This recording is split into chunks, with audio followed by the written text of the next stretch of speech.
Olá, nerds, geeks e afins. Estamos todos aqui despertando para o último episódio, o 10º, da primeira temporada da série The Expanse.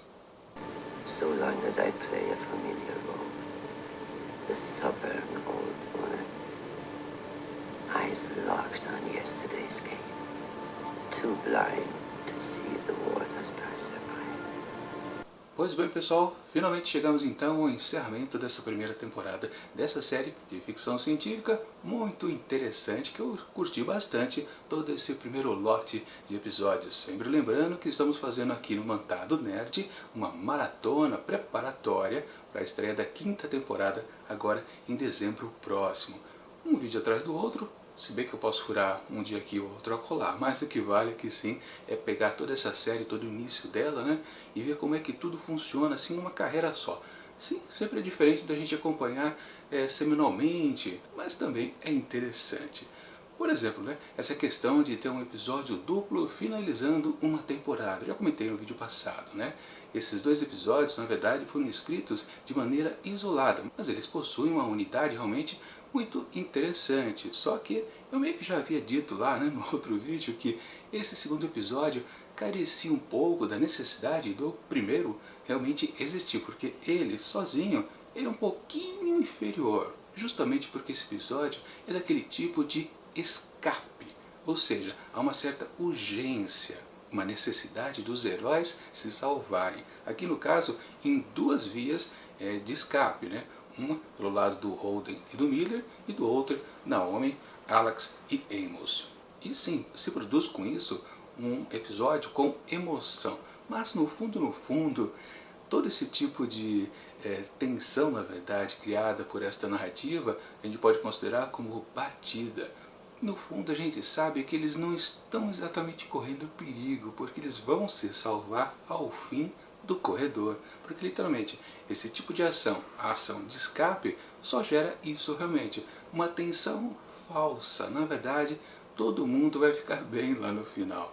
Claro, essa série aqui, ela admite a possibilidade de matar personagens que parecem ser principais. Já vimos um personagem lá no começo da série, que era o médico ali da turma do Holden, se finar, né?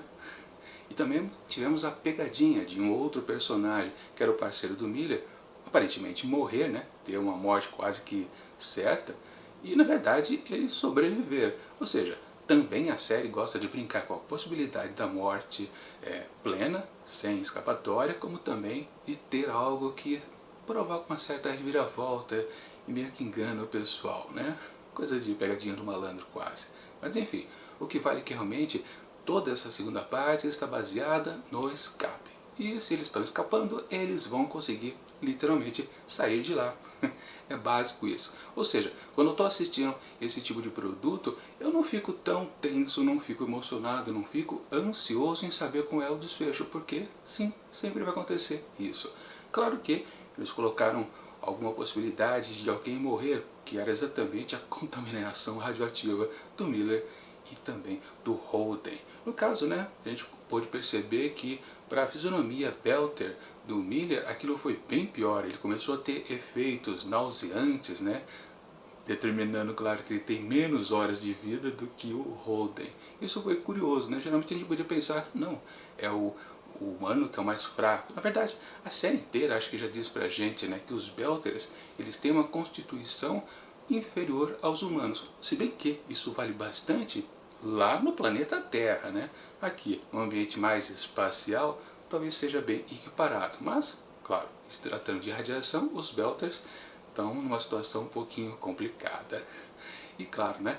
Outra coisa também que aconteceu bastante aqui nesse episódio de encerramento. Situações que a gente meio que já estava meio que deduzindo no episódio anterior. E aqui foi mais uma coisa de ficar confirmando para quem não havia entendido talvez antes. Como por exemplo, a questão de estar acontecendo ali uma experiência, né? Por parte lá daqueles cientistas comandado pelo Dresden, a mando do pai da Julie, de tentar meio que manipular aquela coisa, talvez seja uma arma de destruição em massa. Ou não.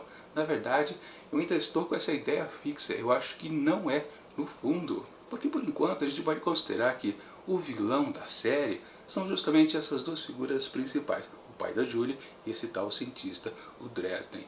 Antes disso, toda a vilania meio que ficava um pouco lá para o Fred Johnson, e antes dele, uma dubiedade, né, de não saber se os marcianos eram os vilões então da série.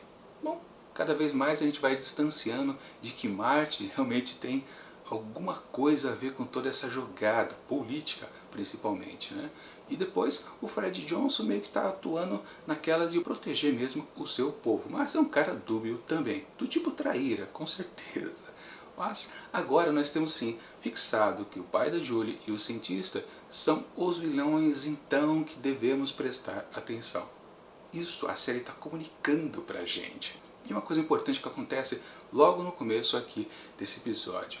O cientista lá, o Dresden, ele está ainda tirando amostras daquela substância protomolécula do corpo morto da Julie. E ele faz um comentário muito interessante, que ela se sacrificou por uma espécie de causa. Ela vai ajudar a salvar muita coisa. Isso também, essa definição, meio que começa realmente a definir que talvez eles não sejam um vilão de fato. Talvez eles saibam de algo maior que está chegando para acabar com tudo. Bom, vamos combinar, né? Toda essa protomolécula não é do sistema solar, com certeza. Isso vem de fora. Também, outra coisa que é importante, os humanos, eles dominaram todo o sistema solar, isso definido desde os letreiros iniciais do primeiro episódio. Mas eles não saíram daqui, inclusive aquela nave, a Nauvoo, que o Fred Johnson está construindo, ela vai fazer uma viagem de 100 anos para chegar em tal lugar, né, uma terra prometida. É uma nave geracional. As pessoas que entrarem nela vão ter que procriar, ter filhos, ter netos, talvez bisnetos. Eles sim que vão chegar ao destino, ou seja, a humanidade não saiu daqui, então muita coisa pode vir para cá, que é a questão então deste Leviatã. Vou cair então no título aqui deste episódio, Despertar do Leviatã, que é o nome também do primeiro volume da série de livros, escrito pelo James C. Corey. Sim, aliás é uma tradição da série, né? Sempre o último episódio de todas as temporadas, na verdade é uma referência ao livro da vez. Lembrando também, né? Toda essa primeira temporada, ela abrange 65% do primeiro volume. O restante estará no comecinho da segunda temporada. Mas isso a gente vai chegar lá a partir de amanhã. Bom, o que vale é que temos aqui então essa situação que aparentemente talvez os vilões apresentados aqui não sejam vilões. É uma aposta minha. Eu não vi nada, eu não estou procurando spoiler. Tento evitar ao máximo fuçar algum lugar que me dê algumas informações que eu não quero saber ainda. Eu tenho 4 temporadas à minha frente para assistir, né? Não, 3 na verdade, né? 2, 3 e 4. São mais 30 episódios que estão na minha frente e realmente é fácil tomar um spoiler, né? Se bem que acho que não existe nenhum spoiler do tipo cabeludo, daqueles que estraga completamente a experiência da série se você já sabe de tal detalhe. Espero que realmente isso nunca aconteça, né? De vez em quando isso realmente estraga a diversão. Mas enfim, eu quero dizer então que esse episódio aqui realmente ele é fraquinho em comparação com o outro, porque ele precisa de certas bases. Porque vamos combinar, tirando a ação que você pode, se você conseguir se envolver com isso, você pode achar bacana, mas tira isso. O que sobra nesse episódio? Nada. É sério, principalmente do pessoal que está fazendo o escape, não tem praticamente nenhuma informação nova. As que tem são exatamente aquilo que a gente já podia deduzir a partir do episódio anterior. Bom, então a gente vai lá para Avasarala. Tem alguma coisa nova lá também? Não, apenas a confirmação também que Edwin Wright é um vilão sim e ele está associado ao pai da Julie. Apenas isso. Confirmação formal que ambos estão mancomunados e são os vilões. Ou não. Se bem que o Edwin Wright, ele tem cara de vilão mesmo. Bom, o que vale é que se outra coisa importante, né, a subsecretária da ONU ali, sabe que corre perigo, mas ela meio que apenas protege seu marido e os netos. É dito, né, leve as crianças para a lua. Só tinha aparecido um netinho dela, né, em toda a primeira temporada, se eu não me estou enganado. E uma coisa que eu até pensei, né, como ela demora para aparecer, aliás, ela só surge realmente no segundo volume da série de livros, né, tudo isso que foi mostrado, que o marido dela e o neto participando aqui da primeira temporada, também foi tudo invencionice aqui dos escritores da série. onde então quando ela realmente aparece nos livros, o marido já não está mais com ela e ela já está correndo então perigo ali de ser morta pelos inimigos, ou aparentemente vilões da série. Agora uma coisa que eu posso comentar com vocês aqui são características que apareceram de diferente aqui do personagem Miller. Primeiro que, começando até com o episódio anterior, a gente percebe que ele está em momentos mais cômicos. E aliás, essa dupla formada aqui, né, Miller e Holden, ela é completamente engraçada. Provavelmente eu acho que eles vão usar bastante isso da segunda temporada em diante, porque está funcionando. E realmente eles são engraçados um com o outro, né? Aquela coisa do cara mais maduro e do moleque que também é herói tanto quanto ele, mas essa diferença de tons, né, sempre provoca algo realmente cômico. Funciona. Aqui, nesse episódio principalmente, funcionou bastante, que é uma coisa que também ajuda a gente ficar interessado nessa linha de escape, como eu disse. Porque basicamente, também, eles não descobrem nada de novo, e o que descobrem já estava meio que telegrafado no episódio anterior. E pior ainda, né? Lá o pessoal da Naomi, Alex e Amos é uma coisa de estar num corredor mesmo, né? Que eles estão naqueles túneis em direção às docas. Aparece lá um pessoal, né, maltrapilho, que estava lá também querendo se defender. Eles levam juntos todos para Rocinante, aí não consegue salvar a menininha. Um draminha básico, na verdade, que aquilo ali não significa muito. Aliás, vale destacar uma coisa, né, a personagem da Naomi, como ela diminuiu bastante, né? Ela era forte lá no começo. No primeiro, segundo, terceiro episódio, quando tinha aquela questão de disputar a liderança, que começou lá na Night. Agora, tudo está meio que definido. Aliás, no final desse episódio aqui, ela diz, né? Eu esperei você porque eu queria entregar a liderança da equipe aqui para ele, porque realmente ela não gosta muito disso, né? Aliás, um detalhe interessante que eu esqueci de comentar no vídeo anterior, que é a questão de me espera por 3 horas. Se eu não aparecer, pode ir embora. Que coisinha mais clichê de filmes de ação, né? Podiam ter inventado uma coisa mais interessante, né? Como eu disse, é uma coisa que é colocada e você sabe que eles vão esperar as tais 3 horas, o tempo definido. É coisa clichê, batida, que realmente não provoca nenhuma emoção. Alguém que estava assistindo isso aqui pensava, ah, ela vai embora? Não, não vai, né? Podia até ir embora e ter uma certa reviravolta, ter uma certa necessidade, por exemplo, de sair daquela doca e ir para o outro lado, alguma coisa assim. Mas, digamos que é o roteiro que não é muito criativo. Assim, esqueci de comentar uma coisa ali, lá da parte da Vassalara. Exatamente, se faz uma contraproposta, né? Lembro que no episódio anterior o Fred Johnson definiu que as tais naves com tecnologia de invisibilidade foram feitas nos estaleiros da Terra, ou seja, aquela arma de guerra é terráquea, só que o Aaron Wright traz a informação ali para a ONU que na verdade foram feitos no estaleiro ali, claro, da Terra, mas as naves foram entregues, todas elas, lá para a estação Tycho. Ou seja, ele apenas respondeu, deu troco na mesma moeda. Ah, foi feito aqui, mas era para ser entregue aí. Na verdade, ficou elas por elas, né? E nessa aqui, a Vassalara vai ter que, a Vassarala vai ter que fingir que não está sabendo de nada.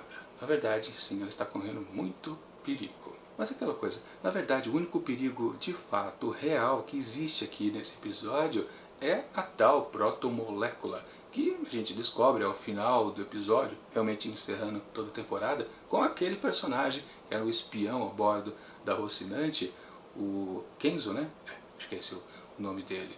Ele retorna, aliás, retorna num momento também onde ele faz uma confrontação mais uma vez com o Holden, que aliás eu esqueci de dizer, né? Lá naquela questão do quando eles foram naquele hotel procurar pela Julie, que eles não sabiam ainda que era ela que estava por lá, ele também estava presente e ele deu uma escapa dela, né? Na verdade ele traiu todo mundo ali, né? Porque ele mandou informações. Foi a primeira vez que ele conseguiu se conectar com uma rede, né? Uma internet local, né? Escada. E realmente ele traiu, mas ele passou fora, né?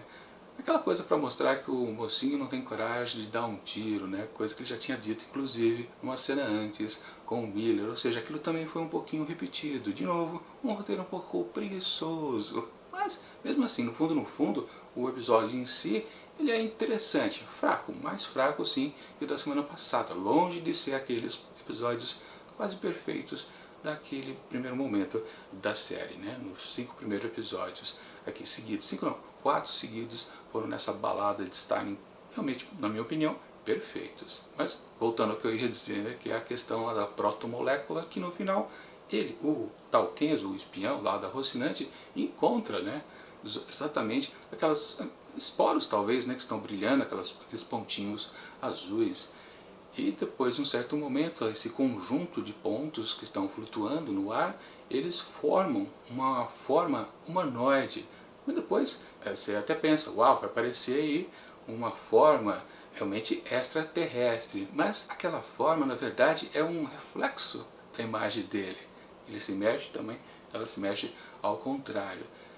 E depois, aí fica uma coisa mais estranha ainda, que aparecem tentáculos lá de cima, que o negócio está mais formado numa área mais superior. Os tentáculos descem, agarra o cidadão e come ele, né? Sei lá, no mesmo molde que foi lá na primeira imagem, né? Do primeiro episódio, onde a Julie via alguém ser comido também por aquela manifestação ali azulada, a protomolécula.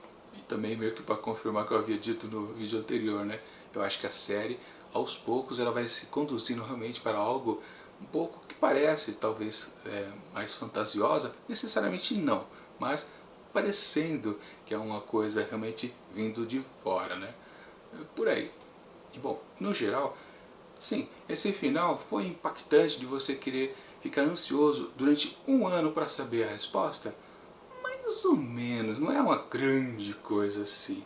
E em relação aos personagens em si, nada mudou muito. No máximo que aconteceu aqui foi aquele problema com o amigo do Miller, que o Amos teve que matar, porque ele estava quase matando a Naomi, né? Aquilo pode sim provocar uma rusga entre os dois, mas se ambos são protagonistas da série, isso também vai ser apaziguado com certeza a partir do começo da segunda temporada. Realmente, em termos de personagens, não há nenhum conflito interno exatamente. Aquela questão da liderança do grupo foi resolvida aqui. Quem é o líder, quem é o capitão, quem é o chefe é o Holden e acabou. O maluco é o Amos, o navegador é o Alex, a engenheira é a Naomi. E o Miller, bom, o que o Miller vai ser? O Miller vai ser o cara esperto, né? Eu não sei como é que vai ser a relação entre os dois. Espero que ele não retorne para séries de maneira alguma, né? Bom, ele não tem como retornar porque ele não é mais um policial, né? Ele é uma figura em transformação aqui. Ainda talvez o melhor personagem da série, porque o mocinho, né, o Holden, ele titubeia, né? Ele está ainda querendo ser forte. Espero realmente que ele cresça bastante e a Naomi volte a ser o que ela era no começo, que ela deu realmente uma baita de uma esfriada, com certeza. Já no campo lá da turma da Vassalala, realmente aquilo precisa de mais personagens, eu acho. Algum enchimento a mais, para dar mais estofo àquela base que é forte aqui nessa série. O ramo político, o ramo de aventura. Bom, de investigação ainda existe porque o Miller ainda está nativa, mas vai ficar assim um pouco completamente diferenciado, porque antes eram 3 etapas completamente distintas. Agora que 2 se fundiram, talvez algumas coisas fiquem diferentes. Vamos ver se aquele arco que eu falei que talvez a base narrativa, na verdade, em cima do Fred Johnson se confirma. Eu acho que isso vai acontecer sim, porque realmente a série, quando uma obra de ficção ela começa com ramos bem destacados, eles precisam existir mesmo que depois se façam combinações, como exatamente está acontecendo aqui, né? 2 se fundiram, então só sobrou 2. É necessário ter uma terceira via. Isso é meio que também uma manutenção da maneira de narrar. Se você muda, o pessoal que está lendo ou assistindo percebe isso e nota que não é mais aquilo que começou a acompanhar antes. E isso pode prejudicar o interesse, ou seja, há uma tendência assim de existir uma terceira via narrativa. Eu acho que vai ser a do Fred Johnson. E claro, né? Muitos outros personagens vão ter que aparecer com certeza por aqui. Enfim, foi um encerramento nesse episódio apenas, talvez fraco, contando com um episódio duplo, um final ok, aceitável, promissor, mas realmente não promete muito. Realmente a série vai para onde? A gente não sabe, não tem nenhum palpite.